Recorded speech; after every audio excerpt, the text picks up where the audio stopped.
बिस्मिल्लाहिर्रहमानिर्रहीम। अस्सलाम वालेकुम। कैसे हैं आप सब लोग?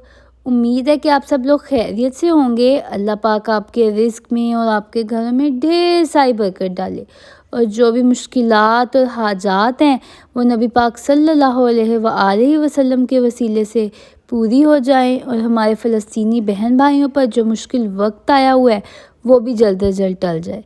मैंने सोचा कि सर्दियाँ हैं, ठंडी ठंडी हवाएं, ठंडा ठंडा मौसम होता है, तो क्यों ना आपको सर्दियों की एक सौगात पेश करूं जो बहुत ही ईजी हो, जिसमें ना तो ज़्यादा इंग्रेडिएंट्स इस्तेमाल हों और मज़ेदार सा जो है ना रोश नमकीन गोश्त जो है ना वो घर पे तैयार हो जाए, बाज़ार से मंगवाने की ज़रूरत ही ना पड़े। हेल्दी सी रेसिपी आप लोगों को सिखाऊं जिसके लिए कोई महंगा इंग्रेडिएंट नहीं चाहिए है। महंगाई को ध्यान में रखते हुए, सर्दियों को ध्यान में रखते हुए एक बहुत ही मज़ेदार सी रेसिपी लेकर आई हूँ जो आप लोगों के घर वालों को बहुत ज़्यादा पसंद आएगी और आप लोगों को जो है ना ढेर सारी तारीफ़ें मिलने वाली हैं।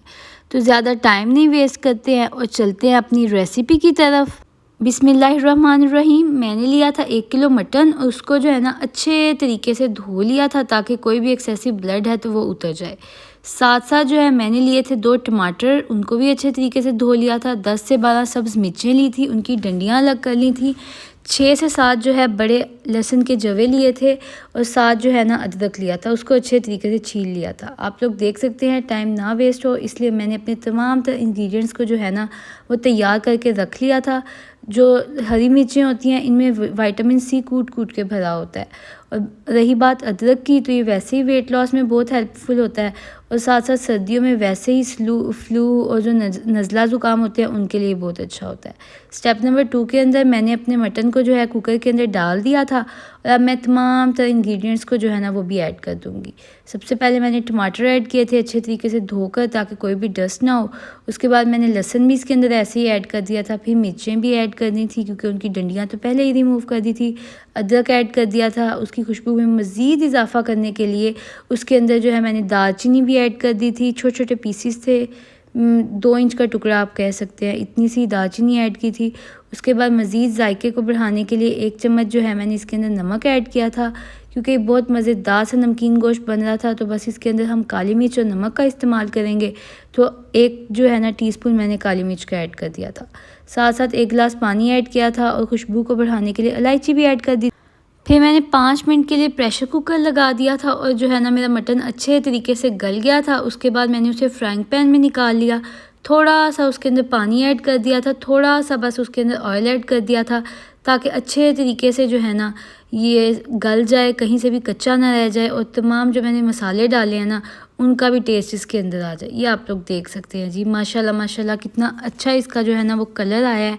अल्लाह पाक की शान है कि उसने हमें इतनी ज़बरदस्त और जो है ना मुनफरिद नेमतें दी हैं जिनको हम खाते हैं, अपने दस्तरखान को सजाते हैं और सेहत को अच्छा रखते हैं। ये देखें, फिर जो है अब इसका पानी बिल्कुल खुश्क हो गया था, ये आप लोग ज़रा चेक कर सकते हैं। बिल्कुल जो है इसको ड्राई कर लेना है और अब जो है ना मैं आप लोगों को इसको डिश आउट करके दिखाती हूँ।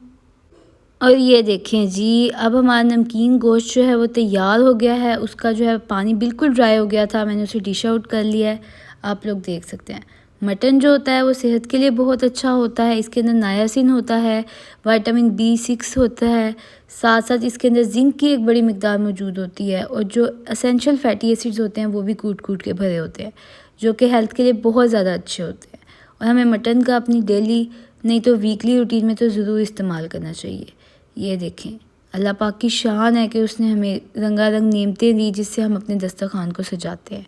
और मज़ीद इसको मज़ेदार चटखाएदार बनाने के लिए मैंने इसके साथ हरी मिर्च की चटनी भी रख दी थी। हरी मिर्च की चटनी की रेसिपी मैंने आप लोगों के साथ शेयर की है और मैं उसका लिंक भी अपने डिस्क्रिप्शन में ऐड कर दूँगी। आप लोग ज़रूर देखिएगा, मुझे अपना फ़ीडबैक दीजिएगा कि आप लोगों को मेरी रेसिपी कैसी लगी। उम्मीद है कि आप लोगों को मेरी रेसिपी बहुत अच्छी लगी होगी। आप लोग की फरमाइशें मुझे याद रहती हैं, मुझसे ज़रूर किया करें और मैं कोशिश करती हूँ कि उनको ज़रूर पूरा करूँ।